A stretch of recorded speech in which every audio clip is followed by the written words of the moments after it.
이 지도자가 된다는 것, 지도자가 되면 사실 이 가르치는 위치에 서게 됩니다. 근데 이제 문제는 지도자가 되면 뭐 항존직 중에서는 뭐 대표적으로 목회자가 그런 위치에 있는데요.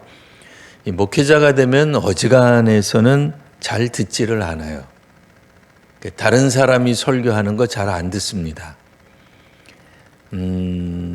그래서 저는 어떻게 하든 우리 부목사님들 설교하는 거 잘 들으려고 애씁니다. 그런 마음으로 우리 항존직 여러분들도 다른 사람 하는 이야기를 좀 잘 들어줬으면 하는 마음으로 오늘 이 본문을 한번 같이 살펴보려고 합니다. 또 이 목회자가 되고 항존직이 되면 어쩔 수 없이 가르치는 위치, 지도하는 위치, 남보다 앞서는 위치에 서게 되다 보면 이제 그 안타까운 마음 때문에 위기를 당한 사람을 보면 자기 경험을 가지고 막 일반화시키면서, 그러니까 자기 경험을 빗대어서, 왜냐하면 자기에게는 그 경험이 굉장히 소중했거든요. 굉장히 그 의미가 있었거든요. 이제 그러다 보니 그 자기 경험을 일반화시키는 경향이 종종 있습니다. 그래서 남이 처한 입장, 남이 하는 이야기는 잘 안 듣고 이제 돕고 싶은 마음에 자기 이야기를 일방적으로 쏟아붓는 경우가 있어요. 특별히 오늘 본문에도 보면 수아 사람 빌닷이라고 하는 욥의 친구가 나오는데, 욥이 하는 여러 가지 이야기를 들으면서 대뜸 이제 화를 내는 장면이 오늘 본문에 나오는 겁니다. 2절 보시면 내가 어느 때까지 이런 말을 하겠느냐. 도대체 내가 하는 말은 거센 바람 같다. 정신없다 그 얘기예요. 왜 그렇게 함부로 말을 쏟아내느냐. 그러니까 더울 때 강풍이 불면 좋은 거지만 여기서 말하는 거센 바람은 막 그냥 뭐 정신없이 쏟아내는 듯한 이제 그런 말들을 욥이 하고 있다라고 얘기를 하는 거예요. 그러면서 3절 하나님이 어찌 정의를 굽게 하겠느냐. 하나님은 정의로운 분이다. 하나님은 공의로운 분이시다. 그러니 하나님이 정의와 공의를 굽게 하실 리가 없다라고 욥의 친구도 한편으로는 지도자 아니겠습니까? 지도자죠. 왜냐하면 오늘 우리가 욥기를 읽을 때 욥이 어떤 인물로 나와요? 부자로 나오죠. 당대 의인이었습니다. 자녀도 많았고 또 종들도 많았고 상당한 영향력을 끼친 사람이었으니 뭐 꼭 그런 건 아니지만 욥의 세 친구들도, 멀리서부터 찾아온 세 친구들도 상당한 지위, 신분, 위치에 있었던 사람입니다. 그러니 이들은 오늘날 우리식으로 말하면 지도자다. 뭐 꼭 목회자라는 뜻은 아닙니다만 가르치는 입장, 지도하는 입장, 그 소위 말하는 사회 지도층에 속하는 사람이다 말이에요. 이들도 하나님에 대한 어느 정도의 지식을 가지고 있습니다. 확실한 지식이 있어요. 뭐예요? 하나님은 정의로우시다. 하나님은 공의로우시다. 그 얘기예요. 그러면 이들에게 있어서 하나님의 정의와 공의는 어떻게 대변되느냐? 벌 받는 사람은 다 죄 때문에 벌 받는다는 거예요. 그러니까 이 4절에 보시면 내 자녀들은 주께 죄를 지었으므로 주께서 그들을 그 죄에 버려 두신 것이다. 한날 갑자기 욥의 자녀들이 몽땅 다 죽음을 당했죠. 그 이유는 뭐겠어요? 그러니까 이 빌닷이라고 하는 욥의 친구가 생각할 때는 이거는 그러니까 내 자녀들이 주께서 그런 재앙을, 심판을 내리실 때는 내 자녀들이 죄를 지었기 때문이다.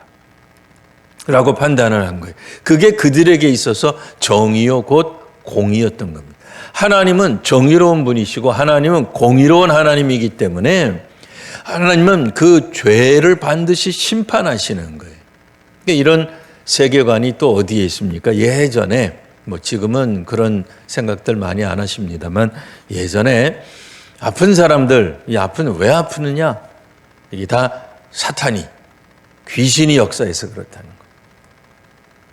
그래서 뭐 고부 갈등 귀신이 들어가고, 뭐 감기 귀신이 들어가고, 기도 많이 안 하니까 귀신이 들어가서 역사한다, 이렇게 가르쳤단 말이에요.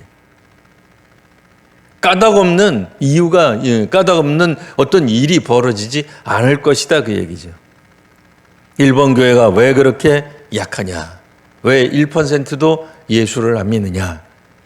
우상을 많이 섬기기 때문이다. 죄를 많이 졌기 때문이다. 예전에 우리 한국이나 아시아 지역에 죄를 많이 지어서 결국엔 일본 교회가 성장하지 못하는 거다. 개척교회가 왜 여전히 지하에서 허덕이고 있느냐? 기도 많이 안 해서 그렇다. 왜 우리가 전도하러 나갔는데 이 전도의 역사, 전도의 열매가 왜 안 맺히느냐? 기도를 제대로 하지 않았기 때문이다. 우리 중에 누군가가 범죄하였고 그 범죄를 회개하지 않았기 때문에 하나님은 우리 공동체 혹은 우리 개인에게 심판을, 재앙을, 저주를 부으신 것이다 라고 얘기를 하는 거죠. 이 4절에 대표적으로 욥의 자녀들이 왜 죽었느냐, 왜 하루아침에 그런 떼죽음을 당했느냐, 이거는 너의 자녀들이 죄를 지었기 때문이다 라고 얘기를 하는 거예요. 그래서 5절 보시면 내가 만일 하나님을 찾으며 전능하신 이에게 간구하고, 6절 청결하고 정직하면 반드시 너를 돌보시고 내 의로운 처소를 평안하게 하실 것이라. 우리가 성경을 읽을 때 앞뒤 빼놓고 읽으면 참 이 맞는 말이죠. 100번 옳은 말씀입니다. 사실 그 목회자들이 회개하기가 참 어려워요. 목회자 되기 전에는 회개도 잘해요. 지도자 되기 전에는 회개도 잘해요. 깨닫기도 많이 깨달아요. 뭐 하나님 역사하시는 거에 감사도 하고 그러는데, 일단 지도자가 되고 목회자가 되기 시작하면 성경을 읽어도 이게 그냥 뭐 눈이 콱 막혀버려 가지고 예전에 자기가 느꼈던 그걸로만 계속 설교할 수 있어요. 그러니까 저도 그런 실수를 했어요. 저도 예전에 이 7절 말씀 가지고 참 많이 설교했어요. 언제 설교했을 것 같아요? 개업하는 사람들. 7절 한번 읽어볼까요? 자, 시작. 내 시작은 미약하였으나 내 나중은 심히 창대하리라. 아멘. 그거 얼마나 멋져요. 우리 보통 신방 갈 때 이거 이렇게 그 액자로 된 것 가지고 가가지고 탁 걸어놓고, 저도 뭐 지금도 목사지만 예전에 목사 되고 그 초기에 어떻게 했겠어요? 아무개 집사님, 아무개 원사님, 이 사업이 지금은 약하지만, 지금은 뭐 구멍가게 수준으로 시작하지만, 지금은 뭐 트럭 한 대로 시작하지만 틀림없이 하나님이 집사님의, 권사님의 이 사업체를 크게 하실 줄 믿습니다. 그러면 거기 있는 이제 신방대원들이 다 아멘. 신방을 받으시는 집사님, 권사님도 아멘. 다 했단 말이에요. 그 메시지를 전할 때 제가 무슨 뭐 상스러운 마음으로 뭐 했을 리 없어요. 저도 진심을 담아서 그렇게 간구했고 설교했고, 신방대원들도 합심해서 기도했고, 받으신 신방을 받는 그 사업장에 있는 사장님도 그런 마음으로 받아들였단 말이에요. 근데 오늘 다시 한번 이 말씀을 읽을 때 어떻게 들리세요? 이 말씀이 그런 말씀이에요? 아니죠. 어떤 말씀이에요? 자, 욥의 친구가 와서 이야기를 하는 겁니다. 욥, 자네는 지금 너무 하나님 앞에서 막말을 하고 있네. 그런 얘기예요. 거센 바람 같네. 도대체 자네가 지금 무슨 말 하는 건가? 자네 아이들이 죽은 것은, 자네들이 죽은 것은 주께 죄를 범하였기 때문이네. 그러니 5절, 욥, 자네가 하나님을 찾고 전능하신 이에게 간구하고 청결하고 정직하면 하나님은 너의 초소를 다시 평안하게 회복시켜 주실 것일세. 이 얘기는 뭐예요? 욥이 아직도 정신 못 차리고 있다라고 훈계하는 거예요. 왜요? 욥의 친구는 자기가 생각할 때 정의로움이나 하나님의 정의로움과 공의로움은 뭐예요? 반드시 원인과 결과가 있다는 거예요. 교회가 계속 약하고 힘이 빠지는 이유는 뭐예요? 뭔가 회개하지 않았기 때문이에요. 그러니까 우리는 종종 다른 사람들에게 비판하고 혹은 분석하고 혹은 비난하기 쉽습니다. 그건 참 쉬워요. 다른 사람의 허물을 찾기는 쉬워요. 그리고 안타까운 마음에 뭐라고 얘기해요? 자네의 죄를 회개하시게. 이게 문제니까 이 문제를 자네가 이것을 깊이 반성하면 하나님이 복 주실 것임일세. 이렇게 얘기한다는 거예요. 그래서 뭐라고 얘기하냐면 7절에 비록 이제 사업이 다 망했잖아요. 욥은 자녀도 다 죽었잖아요. 지금이라도 회개한다면 하나님 앞에 정직하게 자네의 죄를 고백한다면 처음에는 보잘것없겠지만 나중에는 크게 될 걸세 라고 충고하고 있는 거예요. 근데 욥을 우리가 읽었단 말이에요. 1장서부터. 욥이 정말 잘못했습니까? 아니잖아요. 우리는 사실 누구 편을 들어야 돼요? 욥의 편을 들어줘야 돼요. 욥이 잘못한 게 아니에요. 욥의 친구들이 지금 잘못된 생각을 가지고 어림잡아서 자기네들은 지도자니까 욥을 물론 좋게 말하면 돕고 싶은 마음에 자신들이 지금까지 가지고 왔던 어떤 가치관, 신학적인 생각을 가지고 욥의 전후 사정을 전혀 물어보지 않은 채 깨닫지도 못한 채 하나님이 왜 이런 일을 벌이고 계시는지 하나님께 묻지도 않은 채 일방적으로 욥에게 권면하고 있는 거예요. 훈계하고 있는 거예요. 충고하고 있는 거예요. 사실은 비판조로. 물론 여기 있는 비판은 막 힐난하고 막 욥을 저주하고 그러는 건 아니에요. 욥을 위하는 마음으로 하는 건 알겠어요. 하지만 지도자들이 가져야 되는 것 중에 하나가 뭐예요? 정말 저 사람이 왜 저런 일이 왜 저런 상황이 되었는지 전혀 듣지 않는 거죠. 욥의 이야기를 보다 더 진지하게 듣는 것이 필요하다 그 얘기입니다. 오늘 이제 황존직으로 이제 수개월이 지나고 나면은 임직을 받으실 우리 이 피택자 집사님들이 특별히 많이 생각해 봐야 될 부분, 그게 뭐예요? 함께하는 영성이 필요하다는 거예요. 그러니까 정말 지금 위기에 빠진 사람, 혹은 우리가 어떤 일을 해야 되겠다 그럴 때 내 방식대로 막 이렇게 하기보다는 조금 더 하나님이 지금 어느 방향으로 이끌어가고 계시는 거에 대한 진지한 고민이 필요하다라고 하는 겁니다. 그 욥의 친구들이 사악한 마음으로 욥이 더 못되고 욥이 더 망하고 욥이 그냥 이 세상에서 어떻게 돼버리기를 바라는 마음으로 충고하는 건 아니에요. 친구를 정말 위하는 마음으로 하고 있어요. 우리도 교회를 위하는 마음으로 혹은 우리 구역원들을 위하는 마음으로 혹은 저를 위하는 마음으로 사역에 같이 동참하고 등등 하시겠으나 중요한 건 뭐겠어요? 정말 그 위기에 당한 그 사람을 돕고자 할 때는 우리 방식대로 우리가 갖고 있는 가치관으로 돕기보다는 먼저 그 사람이 무슨 생각하는지 우리가 더 낮아질 필요가 있겠다 하는 겁니다. 물론 쉽지 않습니다. 어렵습니다. 하지만 우리 모두가 다 성경을 이렇게 다시 한번 읽으면서 처음부터 한번 읽어보는 거죠. 욥기 이 8장 7절이 보다도 분명하게 드러나는 건 언제 드러나는 거예요? 7절만 딱 띄워놓고 나 이 구절 잘 알아. 이 얼마나 은혜스러운 말씀이야. 이거는 개업식 때 축하할 때 하는 얘기야.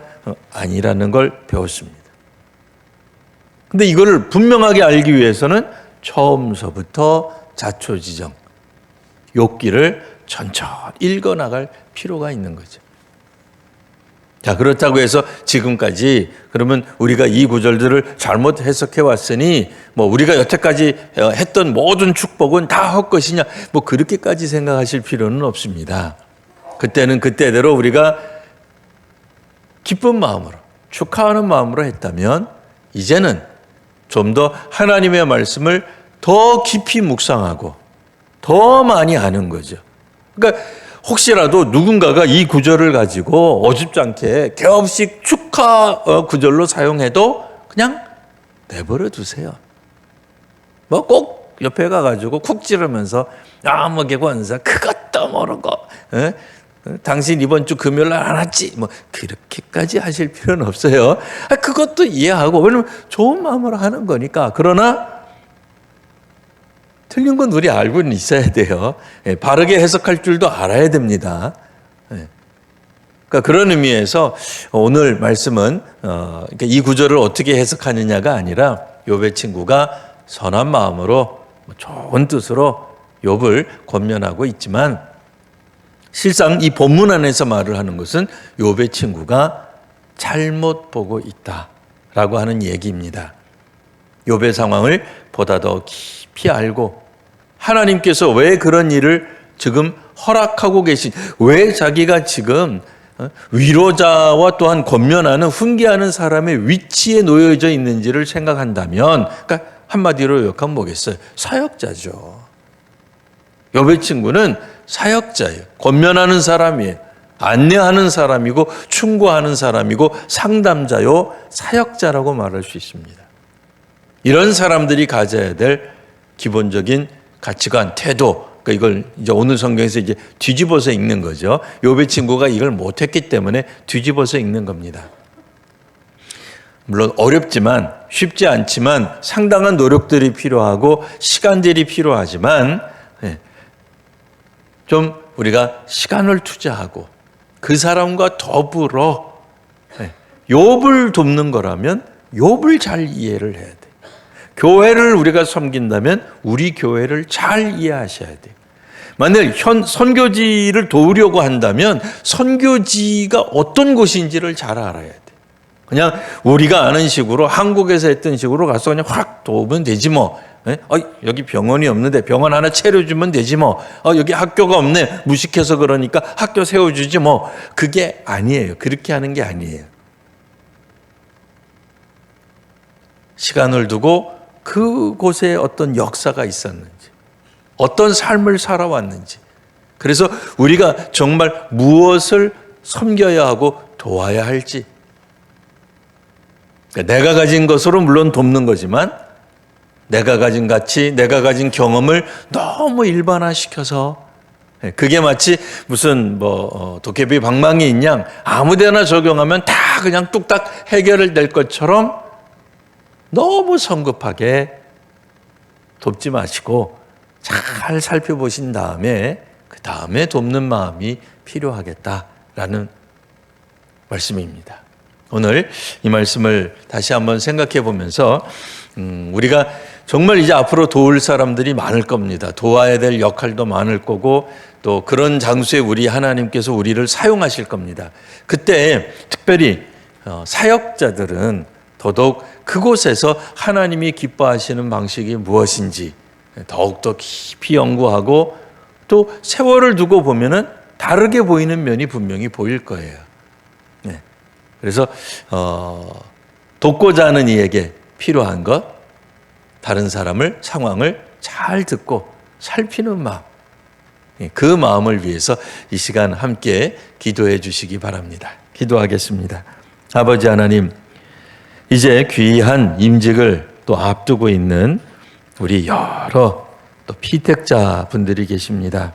우리 모두가 다 하나님의 사람으로, 하나님의 일꾼으로 세움을 받을 터인데, 그때 더더욱 저희가 겸손히 서서 우리가 만나는 이들, 또 우리가 만나는 그 상황 가운데서 기쁨으로 주께서 쓰시기에 정말 합당한 주의 도구가 되게 하여 주시옵소서.